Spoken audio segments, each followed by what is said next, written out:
Bueno, llegamos ya al momento de la clausura de este congreso que nos ha dejado, como hemos comentado desde ayer, muchas ideas sobre las que pensar y llevar a debates en nuestros entornos y en nuestra vida diaria, porque precisamente de lo que se haga bien o de lo que se haga mal va a depender.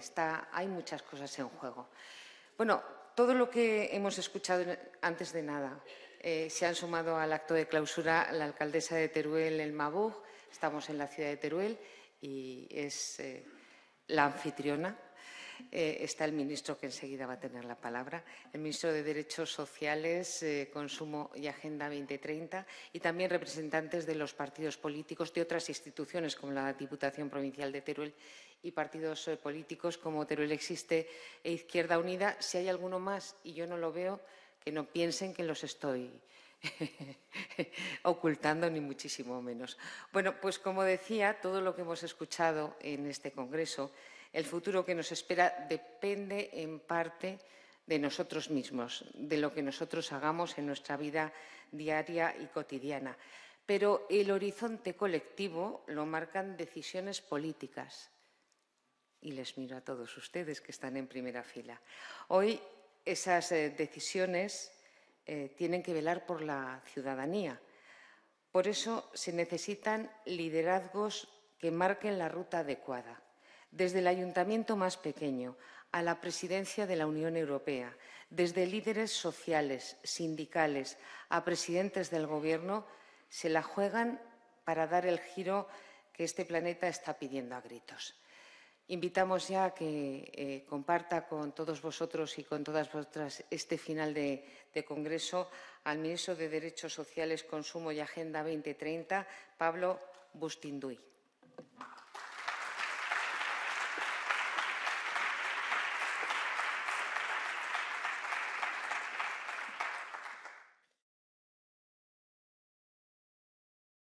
Y muchas gracias a la Fundación por esta invitación, gracias a la alcaldesa por acudir. Es un placer poder formar parte de esta conversación. Yo lo decía antes de entrar, que es verdad que la actividad política y la dinámica política cotidiana suele ser bastante incompatible con la reflexión y con el pensamiento, lo que es un drama, sobre todo en un momento en el que, bueno, lo que lleváis reflexionando estos días plantea una ambivalencia, una contradicción que creo que es extraordinariamente peligrosa, ¿no?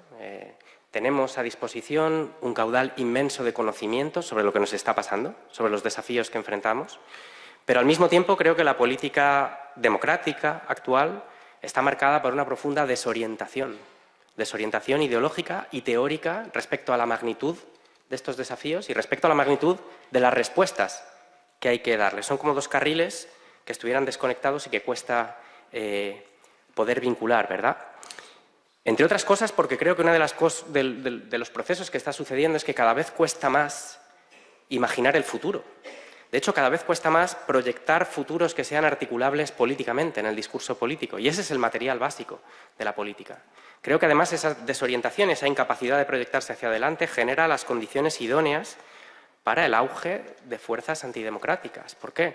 Porque esa desorientación, esa necesidad de protección, esa sensación de desamparo, es un terreno fértil precisamente para mecanismos de simplificación de la realidad, de idealización del pasado. Siempre se reitera esto, ¿no? Pero algunos de los procesos más determinantes políticos que han sucedido, por ejemplo, el referéndum del Brexit, ¿no? Siempre se cita ese eslogan de take back control, recuperar el control, ¿no?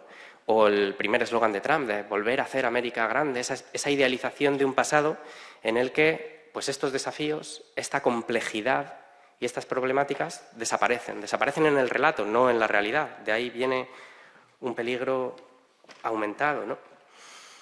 Creo que es normal que vivamos en tiempos en los que exista un instinto defensivo, un instinto, pues eso, de búsqueda de protección.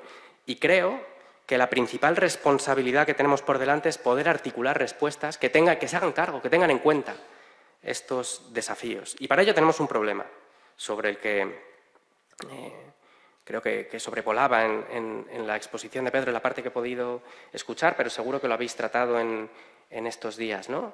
Y es que seguimos operando con paradigmas específicamente macroeconómicos, pero no solo, que están estructuralmente cegados ante la magnitud de los desafíos que enfrentamos, ¿verdad?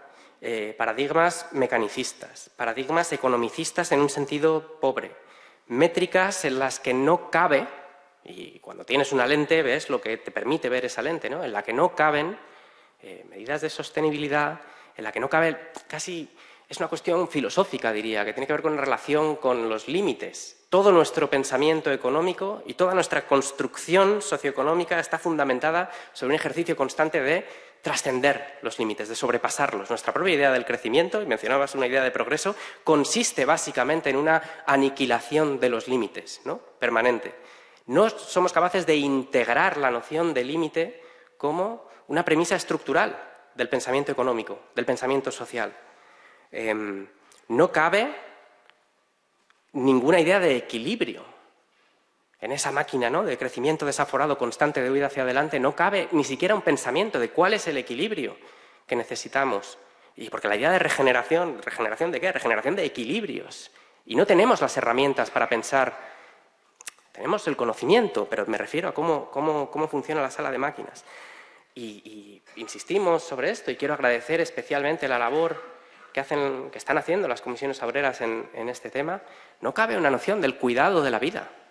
No tenemos las métricas del bienestar y a duras penas conseguimos siquiera a intuir las necesidades que tenemos. Y esto tiene toda una historia también, no es casualidad. Tiene que ver con un proceso de invisibilización, tiene que ver con un proceso de relegación a la esfera doméstica, a lo no económico, a lo no monetario, como las cuestiones, pues todo lo invisible que sostiene aquello que es visible, ¿no?, y que nos está estallando, como una parte esencial de esos desafíos a los que mencionaba.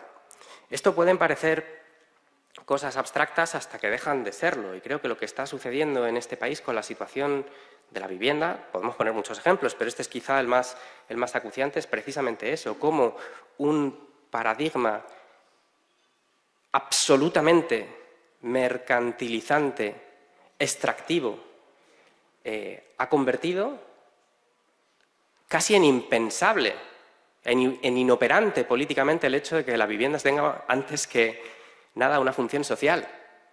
Una función sin la cual además no tiene ningún sentido todo nuestro planteamiento de lo que es el estado del bienestar, de lo que son los derechos. ¿Qué quiere decir el derecho a la salud, a la educación, al bienestar, si no existe el acceso a una vivienda? Y sin embargo vemos cómo estas lógicas están colisionando y explotan. Creo que el gran desafío que tenemos por delante, por lo menos comparto cuál es el planteamiento con el que trabajamos desde el Ministerio de Derechos Sociales en esta disyuntiva, y es una de las vías para entrar en esto, ¿no? Pero creo que el gran desafío que tenemos por delante es pensar qué quiere decir la protección social en el siglo XXI. ¿Qué quiere decir la protección social en este mundo hacia el que vamos, marcado por la crisis ecosocial, que es un nombre bajo el que se incluyen, es un paraguas bajo el que se incluyen muchísimos procesos que cambian fundamentalmente las coordenadas de nuestra organización económica y de nuestra organización social? A menudo, con esta cosa de las fórmulas para intentar sintetizarlo, pues yo intento plantear que el desafío que tenemos es reconstruir una noción de bienestar. Una noción de bienestar. Y no entendida solo como el bienestar en sí mismo, sino como en referencia a lo que significó el bienestar en el siglo XX. A lo que el estado del bienestar, el estado social, la construcción de las democracias liberales europeas, como se le quiera llamar. Y creo que hace falta una revisión crítica de lo que quiso decir ese proceso, de cuáles eran las condiciones que lo hicieran posible, de cuáles eran los límites que planteó también, de cómo se basaba precisamente en un paradigma que no se puede seguir manteniendo, por eso necesitamos reinventarlo, pero cómo eso funcionó como un formidable estabilizador social, como una regulación de las trayectorias individuales y colectivas, como precisamente como una generación de horizontes, de esto que decía, ¿no?, de imaginación del futuro, para pues establecer ese imaginario y ese entramado sociopolítico, económico y social en el cual, básicamente resumiéndolo mucho, pues la protección social y la integración social se realizaba a través del trabajo, a través de la inclusión en el empleo, con toda una serie de mecanismos de protección ante los ciclos económicos, el desempleo, ante la incapacidad de trabajar, por edad, por enfermedad, por lo que fuera. Y creo que, como digo, que es importante hacer una revisión crítica, ¿no?, sobre cuáles eran las condiciones geopolíticas, en primer lugar, cuál era el papel de Europa en el mundo de la colonización, etcétera, sobre la lógica de dentro-fuera, que eso implicaba, quién accedía a eso y quién se quedaba fuera, quién sostenía con toda la actividad reproductiva precisamente esa maquinaria, etcétera. Pero en todo caso, a lo que iba es a que creo que el desafío que tenemos por delante es ser capaces de reconstruir un ideal que pueda asumir una función parecida y que deberá ser necesariamente distinto, porque varios de estos procesos que habéis abordado y que determinan el mundo en el que estamos, ¿no?, funcionan de una manera diferente. El impacto de la crisis climática sobre nuestros sistemas económicos, sobre nuestras sociedades, es de una naturaleza bastante particular, con unas sacudidas, algunas estructurales, lentas y que acumulativas, otras absolutamente repentinas, que requieren que dispongamos de mecanismos de intervención y de protección social radicalmente diferentes a aquellos que teníamos. Pero hay otros procesos también. Toda la transformación industrial, toda la transición económica, toda la revolución tecnológica que está en marcha también comparte algunos de estos rasgos, como precisamente esa capacidad de impacto brutal, muy concentrado sobre sectores productivos. Hace poco me contaban una anécdota que uno de los países más preocupados precisamente por toda la incorporación de la inteligencia artificial a los procesos productivos, etcétera, es la India. La India, hace apenas 2 décadas, hizo una apuesta determinada precisamente por todo el desarrollo de la industria de las tecnologías de la información, etc. Entonces, ¿qué pasa? La India tiene ahora mismo un ejército de programadores e ingenieros informáticos que de pronto el boom tecnológico, si no amenaza, por lo menos pone en cuestión su viabilidad a futuro. Es decir, y esto es solo un ejemplo sobre cómo todas nuestras maneras de producir, de distribuir, de consumir, de organizarnos, se ven expuestas a cambios, sacudidas de una intensidad extraordinaria, muy concentradas en el tiempo y que requieren, por tanto, que los mecanismos de protección social de que dispongamos tengan, en primer lugar, mayor flexibilidad, en segundo lugar, mayor capacidad de llegar. Y de ahí viene una apuesta difícil, que requiere mucha pedagogía, pero absolutamente decidida, que estamos intentando hacer desde el Ministerio, que es aquella de defender la creación de una red de protección universal, de protección social universal, que es perfectamente compatible con intervenciones focalizadas para proteger determinadas situaciones, adversidades, vulnerabilidades y coyunturas que existan en la sociedad. Pero lo hemos planteado este tema con la cuestión de la pobreza infantil en España, 4ª economía de la zona euro, 1 de cada 3 niños y niñas en este país vive en riesgo de exclusión social y de pobreza. Es algo que es absolutamente intolerable. Intolerable. Y hemos planteado la necesidad de adoptar una prestación universal por crianza que, según los estudios académicos, tendría la capacidad de reducir a la mitad esa pobreza infantil de manera prácticamente inmediata y de la otra mitad reducir su intensidad en un 40%. Esto creo que se justifica por sí mismo esta intervención, pero creo que detrás hay una visión que tiene que ver con la proyección de un horizonte democrático, de un horizonte precisamente del estado del bienestar del siglo XXI, que sea capaz de construir una red de protección asociada a la condición de ciudadanía, no asociada a un sistema de fiscalización del daño, de la vulnerabilidad o de la pobreza, que garantice una red de protección mínima para todos y todas las ciudadanas. Y esto lleva aparejado la necesidad de una revolución fiscal también, progresiva, redistributiva, para poder movilizar los recursos necesarios para generar esa red universal de protección social. Y hay muchos ámbitos en los que esto tiene que suceder, especialmente el de la sociedad de los cuidados y la dependencia, que es el gran desafío que enfrentan nuestras sociedades en este sentido. Pero esto es, desde el prisma social, cómo se ve un proceso, creo que muchísimo más amplio, y es que para atender la magnitud de las crisis y de los desafíos que tenemos por delante, necesitamos una capacidad de intervención, una capacidad de movilización de recursos, una capacidad de construcción de infraestructuras, de bienes públicos, de tutela y dirección de procesos de transformación económica y social. Pedro, de nuevo, aludía a varios de ellos ahora mismo. De planificación, también, que requieren un cambio de escala, un cambio de dimensión, una transformación profunda de los paradigmas macroeconómicos y de políticas públicas que hemos heredado. Plantear la batalla por la universalidad, la batalla por los cuidados, la batalla por la redistribución fiscal, es la manera en la que desde el Ministerio estamos intentando empujar esa transición de los enfoques.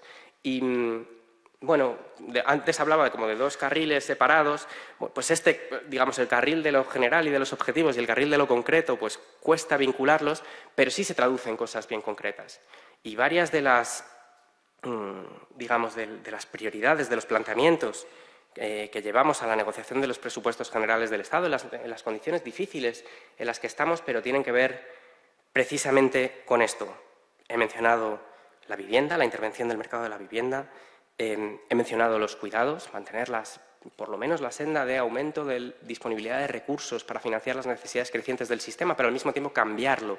Toda la estrategia de desinstitucionalización que estamos llevando adelante tiene que ver con transformar completamente nuestra visión de los cuidados y construir un ecosistema de prácticas y de apoyos que permita que las personas permanezcan en su domicilio, en su entorno, en su pueblo, en su barrio, en su ciudad, todo el tiempo que lo deseen, y con el desarrollo de una industria tecnológica a la par que vaya con ello. Pero nada de todo esto tiene sentido si no conseguimos también transformar las condiciones de trabajo en este sector, que tienen que ver con las condiciones salariales, pero no solo, con las condiciones socioprofesionales del sector de los cuidados.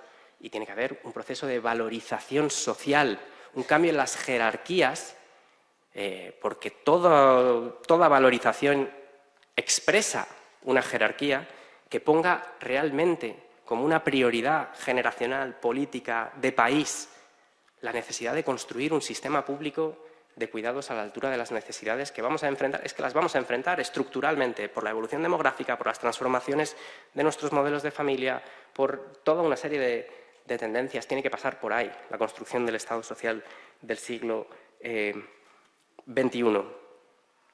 He mencionado la cuestión de la pobreza infantil, que creo que debería ser la prioridad y la urgencia número 1 de la agenda pública en España.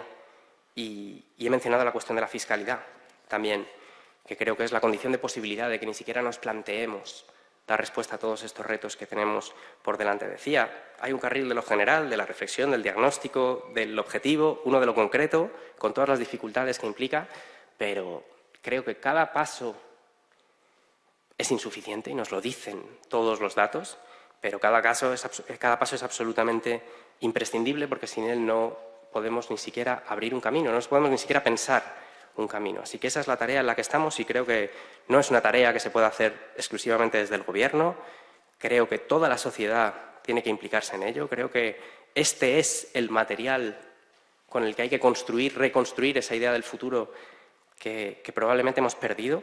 Y además es que creo que esta es la condición sine qua non para que nuestras democracias tengan un futuro. Las democracias no se van a defender de los múltiples amenazas y adversarios que crecen por el mundo entero. Desgraciadamente no se van a defender con discursos o con valores solo. Tienen que defenderse a partir, como siempre ha sucedido, a partir de realidades concretas. Y esas realidades concretas se llaman derechos, y los derechos nunca se han otorgado, siempre se han conquistado. Entonces creo que esa es realmente la lucha, la cuestión que va a determinar la evolución de estas democracias. Ya he hablado demasiado, lo siento mucho. Muchísimas gracias por la invitación y por escucharme, y que tengáis un muy buen sábado. Bueno, aprovecho para desear un feliz viaje a los que se van a ir, que han venido de otras comunidades autónomas, que se lleven buen sabor de Teruel. Es una ciudad y una provincia hospitalaria que siempre os recibirá con los brazos abiertos. Para poner el punto y final a este congreso, qué mejor que el secretario general de Comisiones Obreras, Unai Sordo.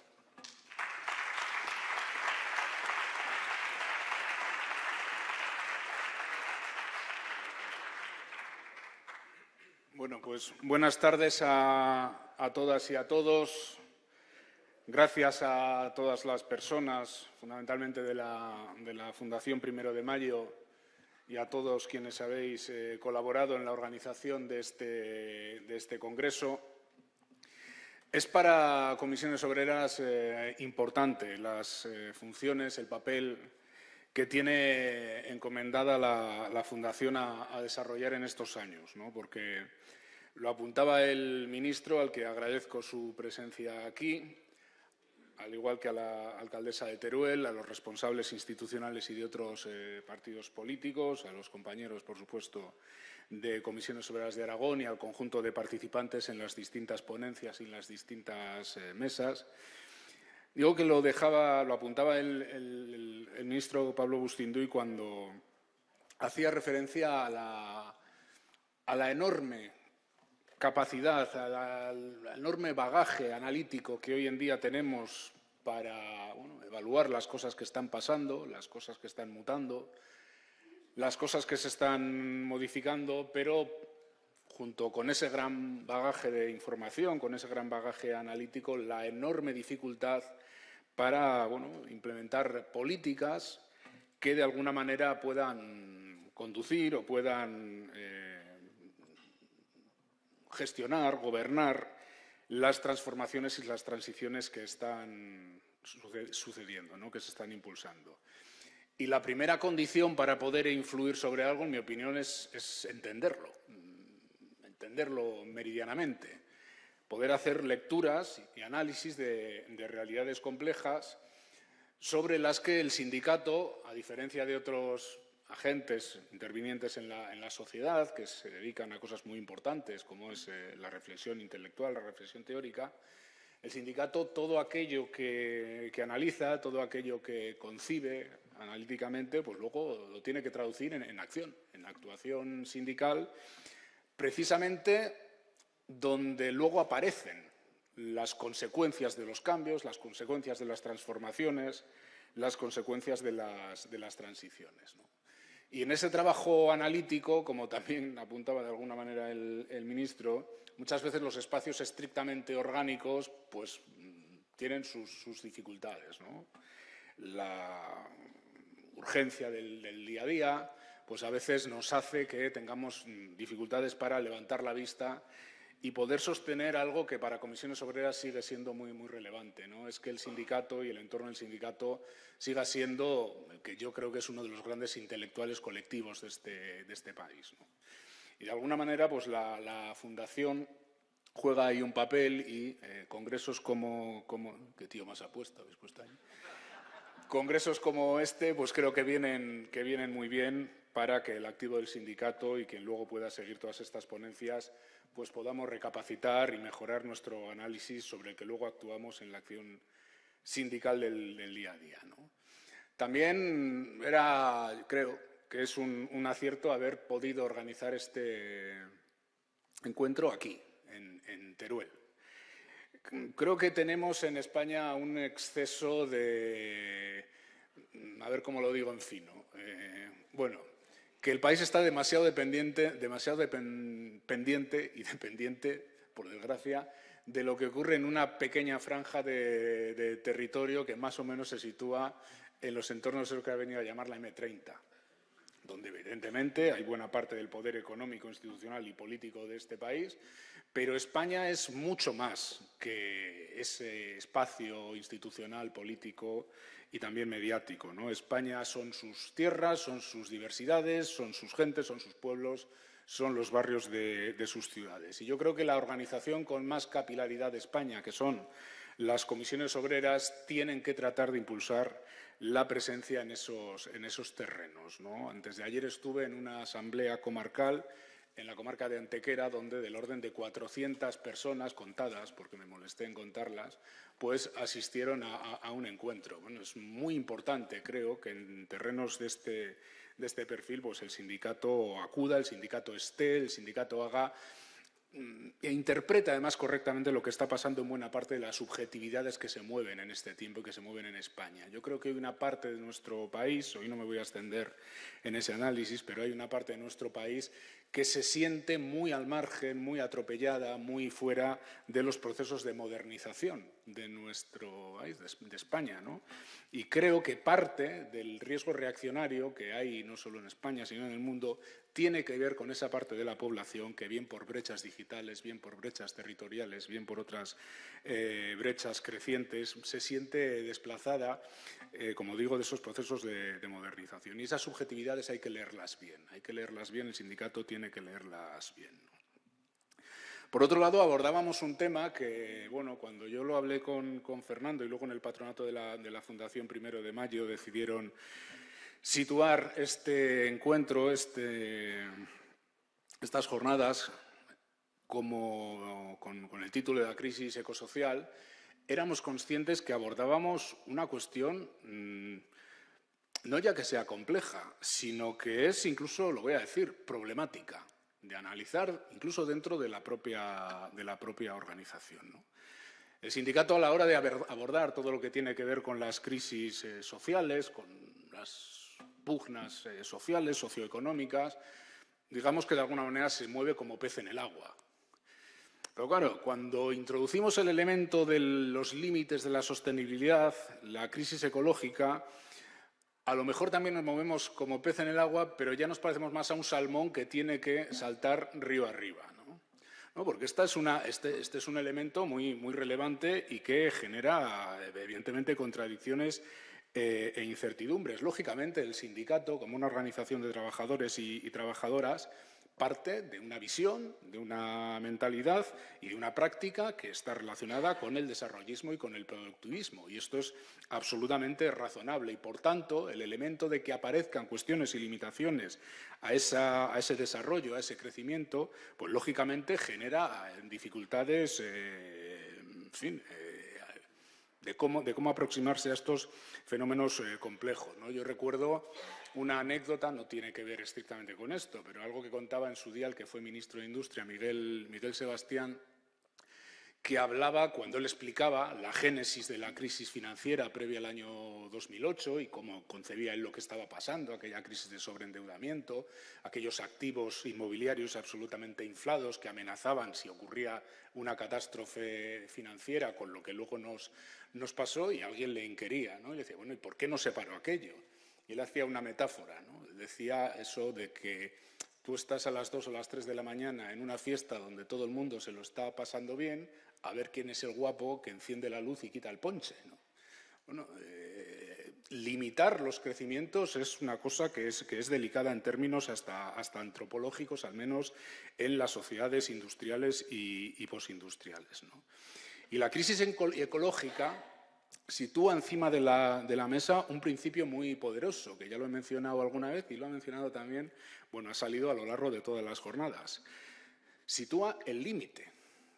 La crisis ecológica, los riesgos de sostenibilidad incluso de la vida viable en el planeta, nos sitúan ante un elemento de un poder enorme, el límite.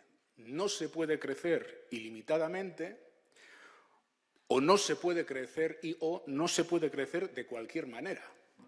Y esto es un reto verdaderamente relevante, ¿no? La reacción, las posiciones políticas reaccionarias que cuestionan incluso que haya una crisis ecológica, una crisis de sostenibilidad en el planeta, incluso son negacionistas. Es decir, niegan el propio hecho, que está científicamente muy avalado, de que esto tenga límites, de que el modelo de crecimiento tenga límites, ¿no? Y no es casualidad que sean posiciones negacionistas.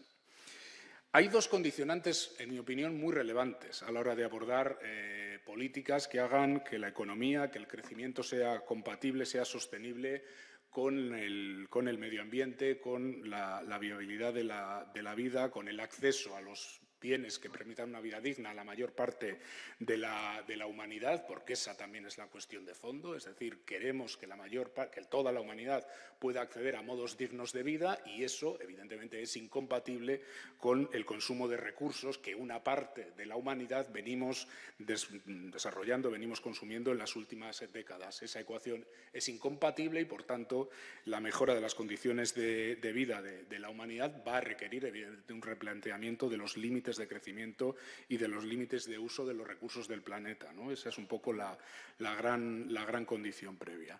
Y hay dos condicionantes, en mi opinión, muy importantes para abordar políticas que permitan gobernar democráticamente estas transiciones. La primera, la inexistencia de marcos de gobernanza global.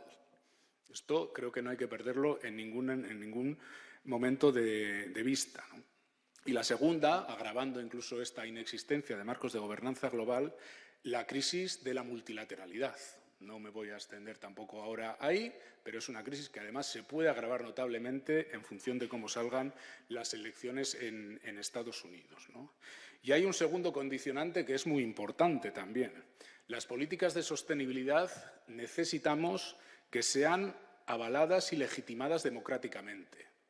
De poco valdrá hacer análisis sobre cómo hay que reconducir o recomponer las formas de producir, las formas de distribuir, las formas de consumir, si esas políticas son sancionadas, no son avaladas democráticamente. De poco valen los mejores análisis si no los avala nadie. Y esto también es un reto, por esa visión también antropológica de la que antes me hacía referencia sobre cómo hoy en día el mundo concibe el desarrollo, el bienestar, vinculándolo a veces a consumos irracionales o a consumos irrefrenables. Claro, si no se gana la batalla democrática, difícilmente van a poder ser posibles políticas de recomponer el modelo de crecimiento, ¿no?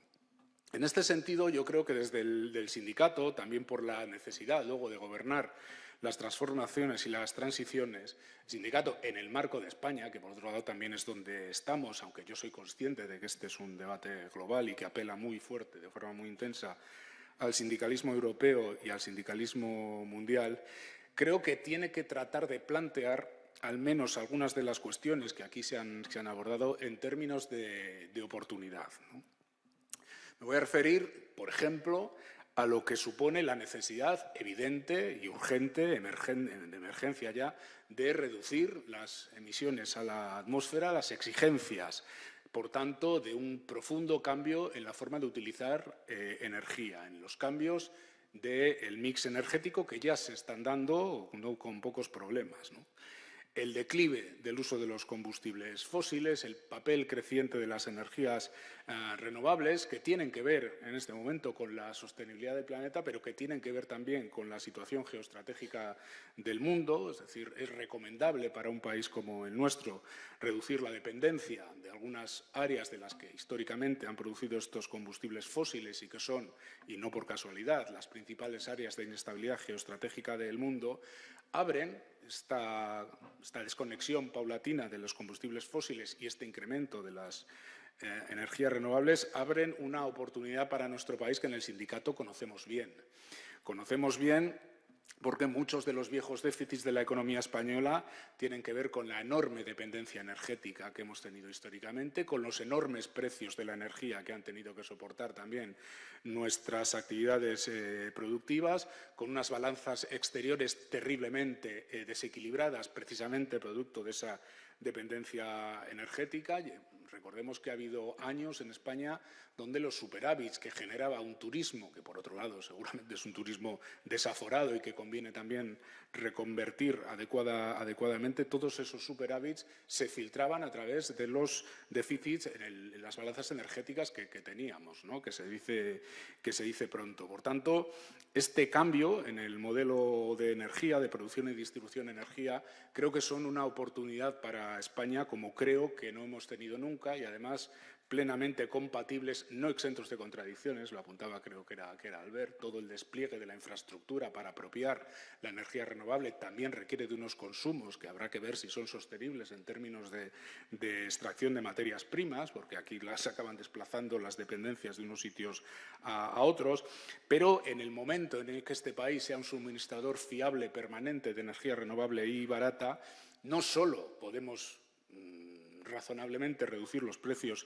energéticos, sino que esto puede ser un factor de atracción de inversión sostenible, de inversión productiva, de inversión verde, industria verde incluso, de primera magnitud. España necesita diversificarse también productivamente, ¿no? Y algo que para el sindicato es muy importante.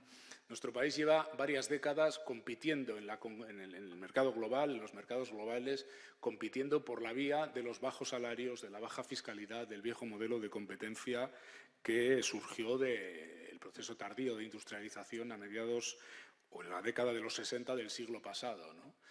Hay que cambiar ese patrón de concurrencia de la economía española en Europa y en el mundo. Y creo que los precios de una energía renovable y barata pueden servir para cambiar esos patrones y trasladarlos de los bajos salarios, de la baja fiscalidad, precisamente a ese suministro permanente de de energía, ¿no? Tenemos un reto también como país, y es que algunos de los sectores que son relevantes en nuestra economía tienen que ser mucho menos depredadores de lo que hasta ahora han sido. No me da tiempo, además hay que abandonar el salón, no me da tiempo a extenderme, pero a nadie se le escapa que lo que está surgiendo en la relación entre precio de la vivienda, el efecto del turismo y de determinadas prácticas vinculadas al turismo en el incremento del precio de la vivienda están marcando también límites muy claros a cómo pueden desarrollarse estos sectores. Hay que recomponer el sector del turismo en España notablemente, o incluso el sector de la construcción. Es evidente, y ahora está surgiendo otra vez en el debate sobre el precio de la vivienda, que España ha demostrado empíricamente, primero, que un despliegue ilimitado de la construcción no sirve para bajar precios.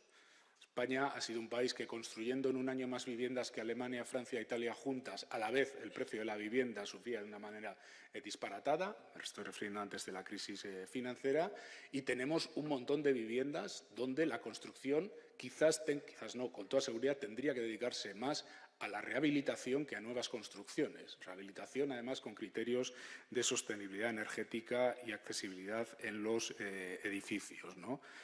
El tema también ha salido aquí de la economía de los cuidados. Yo creo que esta es otra cuestión troncal, central, de un nuevo modelo también de desarrollo y de modelo productivo. Todo ese trabajo que siempre se ha realizado, ojo, solo que no ha sido trabajo mercantil, ha sido trabajo que se ha dirimido en los espacios privados, familiares y feminizados, hay que trasladarlo a un nuevo pilar, al gran pilar de este contrato social que necesitamos en el siglo XXI, donde la atención desde el espacio público a las situaciones de dependencia, de la infancia, en la vejez, en cualquier situación de dependencia, creo que es fundamental, ¿no? Y en todo este escenario, en opinión de Comisiones Obreras, es determinante el gobierno de las transiciones. El gobierno de las transiciones, donde la posición de un sindicato sociopolítico y multiescalar como es Comisiones Obreras nos sitúa en la posición óptima para poder abordar un proceso que es complejo, que a veces es conflictivo y que a veces incluso es contradictorio, ¿no? Desde el marco de recuperar políticas sectoriales, políticas industriales, hasta cómo gobernar en los sectores y en el territorio esas transformaciones, esas transiciones productivas, ¿no? La transformación, sé dónde estoy, sé que estoy en Teruel, del modelo productivo, del despliegue de las energías renovables, tiene que hacerse en diálogo y en negociación permanente con la comunidad. Los espacios de la España vaciada, de esa España en la que en parte se ha sentido fuera de los procesos de modernización, no se pueden limitar a ser suministradores de territorio para el despliegue de las nuevas formas de acaparar energía sin que esto conlleve un retorno al propio territorio. Hay que salvaguardar iba a decir identidades, no es la palabra, los espacios medioambientales, los espacios territoriales, y hay que buscar elementos también de interés mutuo para que la gente no entienda que esto va de que aquí se colocan las placas o aquí se colocan las eólicas, la energía se va a otros focos de desarrollo productivo y tal día hizo un año. Hay que buscar contraprestaciones en términos de sostenibilidad, de generación de empleo, de generación también de actividad que fije la población al propio territorio. ¿No? Y por último, y termino, porque como digo hay que salir a las 2 y son las 2 y un minuto. Yo creo que todo lo que tiene que ver con la concepción política, filosófica es mucho decir, seguramente también, pero con la posición intelectual sobre cómo abordar las transformaciones vinculadas a la crisis ecosocial, yo creo que habría que ubicarla también en lo que, en mi opinión, es la gran pugna política de fondo, ¿no? La gran pugna política de fondo en estos momentos yo creo que pasa por cómo se dan respuestas o desde qué perspectiva se dan respuestas a la enorme generalización de la incertidumbre y de la inseguridad casi como paradigma vital de las personas, de las poblaciones, de los países, ¿no? En muy poco tiempo han pasado muchas cosas.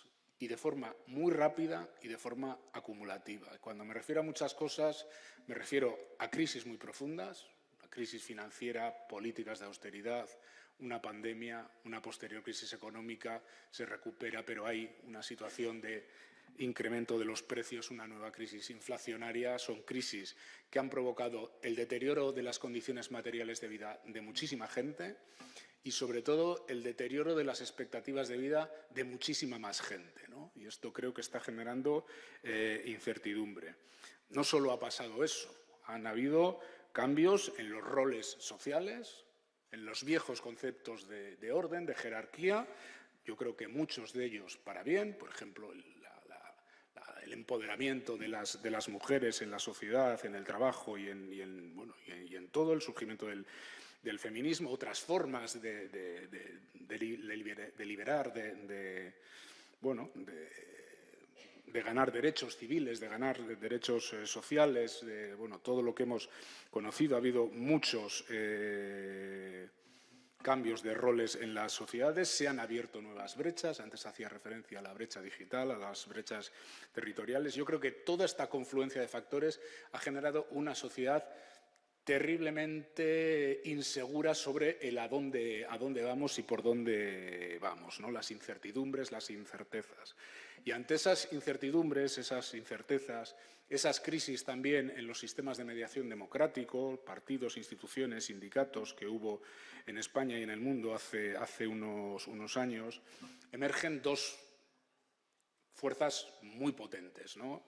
La opción que yo llamo reaccionaria, la opción reactiva, que pretende situar una especie de añoranza de las viejas seguridades, de las viejas certezas, de las viejas jerarquías, enclaves seguros, interpretados en forma reaccionaria, y yo creo que explican buena parte de los populismos de extrema derecha en el mundo.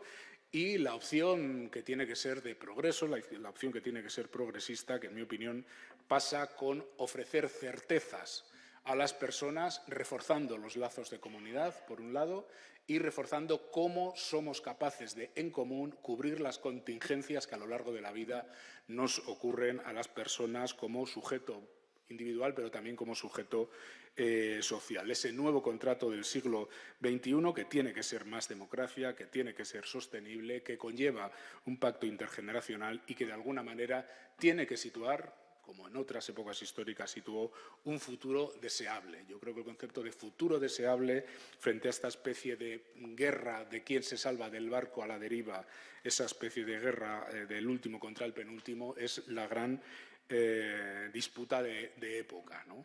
Y creo que la crisis ecosocial, con todos los elementos de incertidumbre que tiene que situar también elementos de oportunidad, elementos de convivencia, elementos de sostenibilidad, y yo creo que el sindicato, desde la gestión de lo concreto, desde esa necesidad también de enfrentarse a las transiciones, a las transformaciones de los tejidos productivos, con todo lo difícil que es, tiene que apostar evidentemente por este intento de recuperar las lealtades, las comunidades, un contrato social para el siglo XXI. Nada más y muchas gracias.